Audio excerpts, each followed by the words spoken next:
Hello. So in today's video we'll be looking at vitamin A deficiency.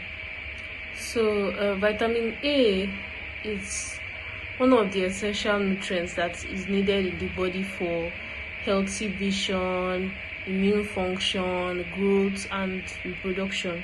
So when somebody has vitamin A deficiency, it just means the person does not get enough vitamin A, and this deficiency, it is one of the leading causes of preventable blindness in children, and it increases the risk of infections and death from diseases like measles and diarrhea. So vitamin A is actually a fat soluble vitamin. Like we have fat soluble vitamins and water soluble vitamins. So fat soluble vitamins, like I usually use this acronym FADEC for the fat soluble vitamins. So F is vitamin F, vitamin A, vitamin D, vitamin E and vitamin K. So these are the fat soluble vitamins. Then we have the water soluble vitamins, vitamin C, all the different B's, B1, B2, B up to B12. So this vitamin A is a fat soluble vitamin, and it is stored in the liver, and it is also found in foods such as milk, eggs, leafy green vegetables, and orange or yellow fruits like carrots and mangoes, because it's present in fruits that contain carotenoids. And these carrots and these carrots in particular, they have these carotenoids. So vitamin A plays several important roles in the body. Like it helps to maintain healthy vision, like I said, especially in the night, especially when there's dim light, and it supports the immune system. It helps to form and maintain healthy skin and mucous membranes, and it also promotes proper growth and development in children. It aids in reproduction. So vitamin A is one of the most common vitamin A deficiency is one of the most common deficiencies in developing countries, especially among infants, children and pregnant women, and people with malabsorption disorders, like people that have chronic diarrhea or people that have liver disease. So what exactly causes this deficiency? Vitamin A deficiency can result from inadequate dietary intake. That is the first and the most important. Like when your diet is low in animal sources like liver, eggs or dairy, you are prone to have this vitamin A deficiency. And also low intake of fruits and vegetables rich in carotenoids, like carrots and pumpkins, like I explained before. Then also poor absorption of fat is another cause, and is due to conditions like if a patient has celiac disease or chronic diarrhea or certain liver disorders, and because of this the vitamin A cannot be absorbed. Then increased demand, like when somebody has infections, there's increased demands for certain vitamins, and so when your body has increased demand for this vitamin A, it can occur during infections, pregnancy and rapid growth in children. So it will increase your vitamin A need, and you might become deficient in it. Then measles infection, this measles, it depletes vitamin A stores and impairs the absorption of vitamin A.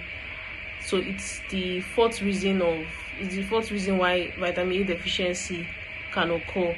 Then prolonged breastfeeding without complementary feeding, it may lead to deficiency in growing infants.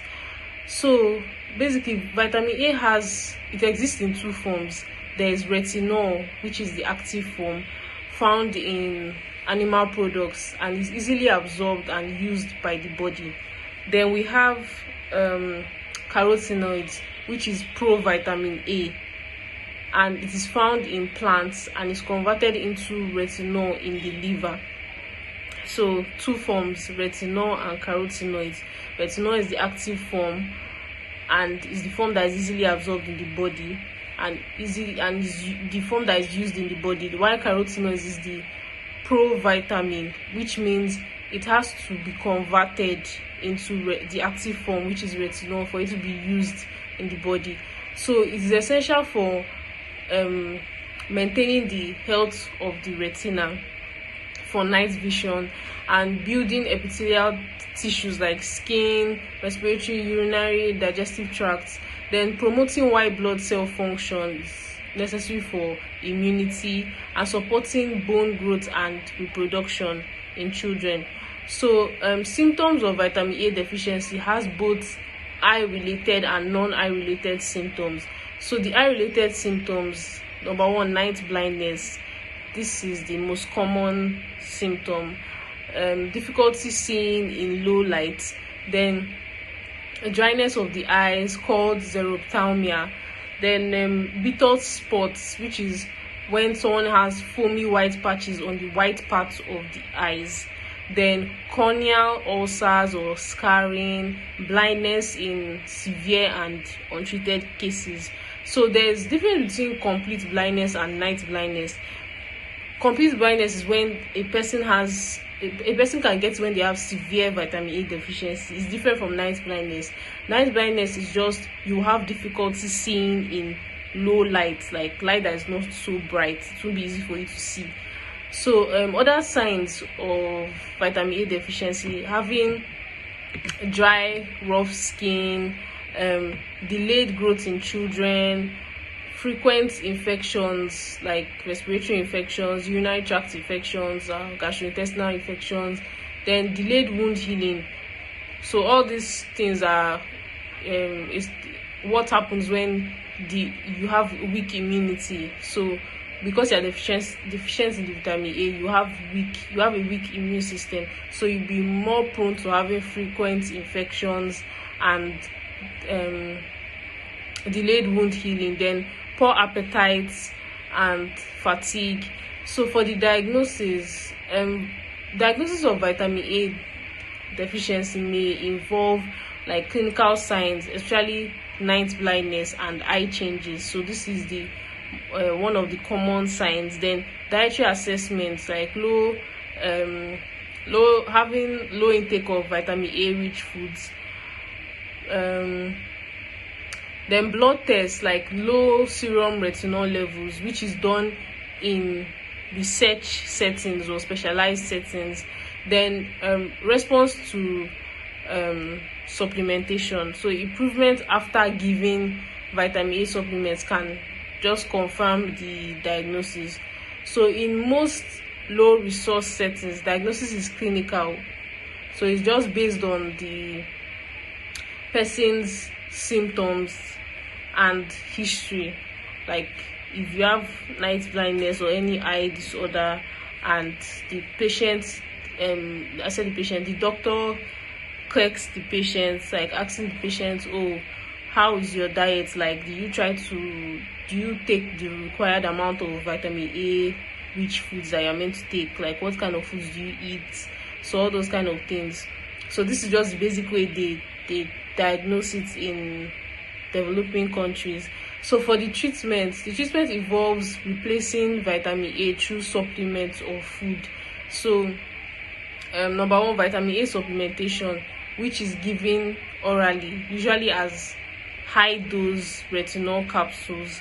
So children aged 6 to 59 months,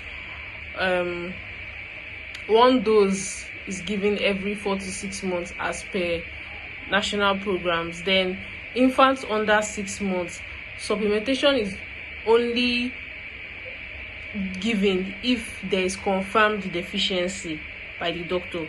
Then pregnant and breastfeeding women, low doses are given with caution to avoid toxicity. So dietary advice is also given. So we encourage animal source foods, like encourage the person to take more eggs, milk, add all these things to their diets. They encourage plant foods rich in carotenoids like carrots, sweet potatoes, mangoes, dark leafy vegetables. Then treat underlying conditions like manage if there's infection, manage infections, diarrhea or malabsorption syndromes, and supplement vitamin A during and after measles infection. So for the prevention of this vitamin A deficiency, it's good that we practice exclusive breastfeeding for the first 6 months in a child's life, and then balanced weaning diets should be done starting at 6 months. Then routine vitamin A supplementation in children per public health programs, and then health education. Try to educate yourself on the proper balanced diet that you're supposed to take on a daily, and so having good nutrition and hygiene. Then vaccination to prevent infections like measles that can cause vitamin A deficiency. So in summary, vitamin A is a serious nutritional disorder, especially in children and pregnant women, and it can lead to night blindness, immune problems, and even deaths from infections.